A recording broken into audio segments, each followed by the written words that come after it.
Hello, church. We're halfway through the week again, and working on something to say to you. And most of the time each week, that starts with me reading hymn stories. Sometimes I get something from reading the hymn stories, sometimes I don't. But this one is right out of the book. In fact, I think I'm just going to read you the story, but I want to give you a little bit of background.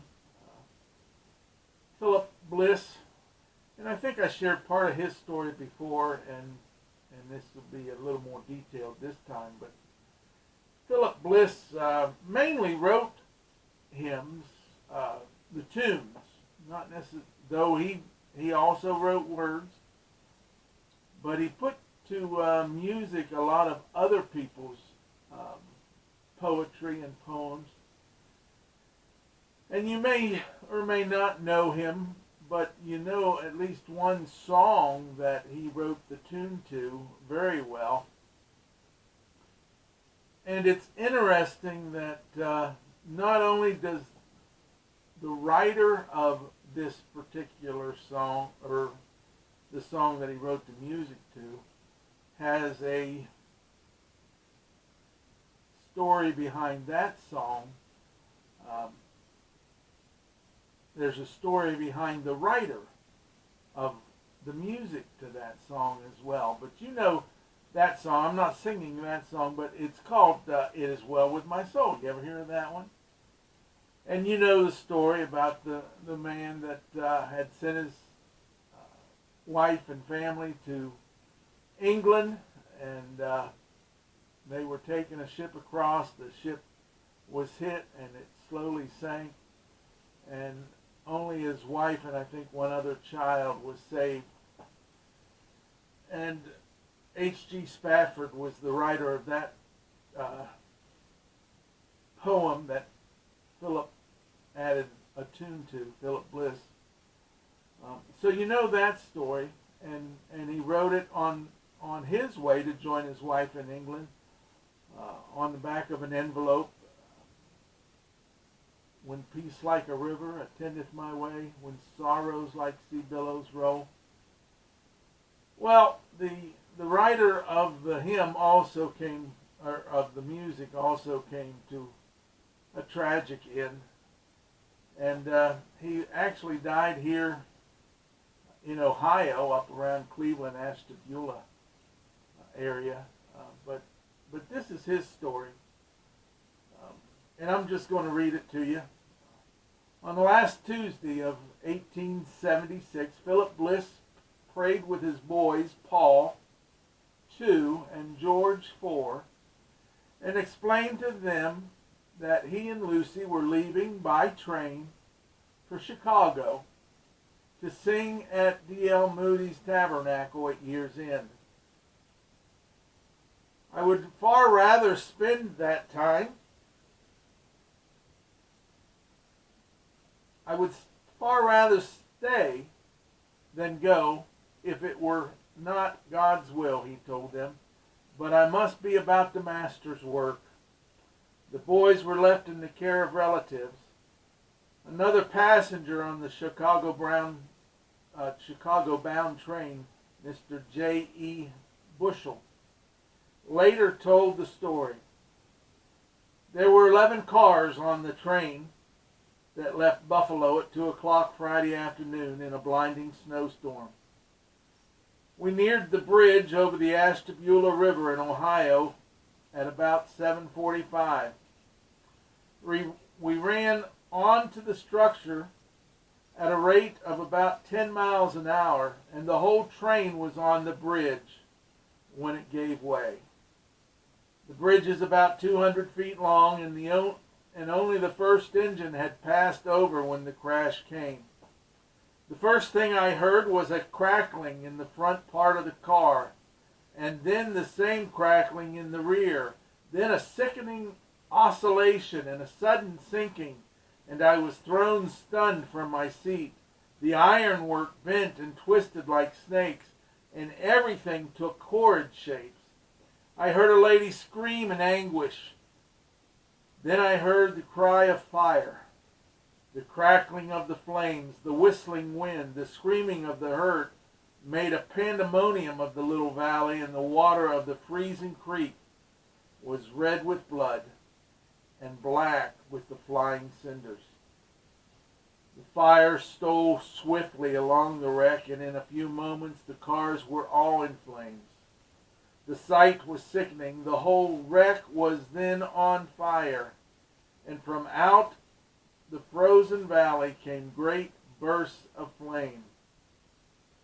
According to Mr. Burchell, Philip initially survived the wreck, but crawled back through a window to save his wife, and they both perished together. One of the last songs that he wrote was the song I'd like to sing for you. You know, we really don't understand why God allows things to happen. We do know and honestly believe that none of these things takes God by surprise. He's all-knowing, he's all-powerful. He could stop it. He chose not to. And yet, you know, we are always looking at this life from this side of heaven. And from this side of heaven, we just don't get it. You know, the reality of it is, we look at death as a tragedy. God looks at it as an opportunity to rejoice because his children are now spending eternity with him. Philip Bliss is with H.G. Spatford, all of Spatford's kids. You don't understand why God would allow a man that was actively involved in evangelistic work with D.L. Moody, and they were seeing souls saved all over the country, all over the world eventually, and yet God took them home. I don't know why. I'll never know why until I get to heaven. And the reality of it is, God doesn't owe us an explanation on any of it. All things work together, he says, for those who love God, for the good. How is this good? I don't know, but God does. And he allowed this to happen. And so next time you sing "It Is Well With My Soul," think not only of the writer that went through that anguish of losing his family, think of the writer of the tune that was lost to his family. And yet, thousands upon thousands upon thousands of people have been touched not only by "It Is Well With My Soul," but this, his final song, "The Light of the World is Jesus." The whole world was lost in the darkness of sin. The light of the world is Jesus. Like sunshine at noonday, his glory shone in. The light of the world is Jesus. Come to the light, it's shining for thee. Sweetly the light has dawned upon me. Once I was blind, but now I can see. The light of the world is Jesus.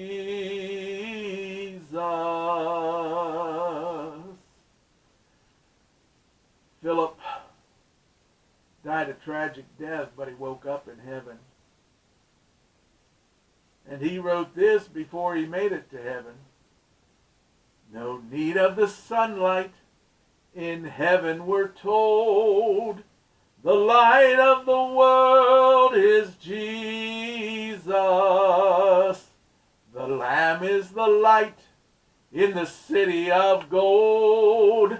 The light of the world is Jesus. Come to the light, 'tis shining for thee. Sweetly the light has dawned upon me. Once I was blind, but now I can see. The light of the world is Jesus.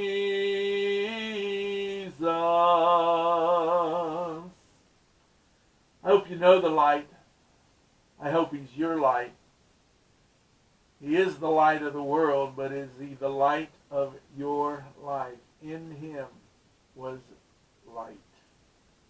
He is light. And then we are supposed to take that light and reflect back to the world in our own lives. A blinding light from us as his representatives in this world. Are you being a light? You know, Philip Bliss was a light. H.G. Spafford was a light for their generation. We're long past their generation. Their music lived on to be a light to the world. What are you doing to brighten your little corner where you live today? Go be a bright, shining light that draws men and women, your family, your neighbors, to the light of the glorious gospel of Jesus Christ, his death, his burial, his resurrection, in payment for our sins, so that when we die, we are ushered into the presence of God for all of eternity. No better place to be.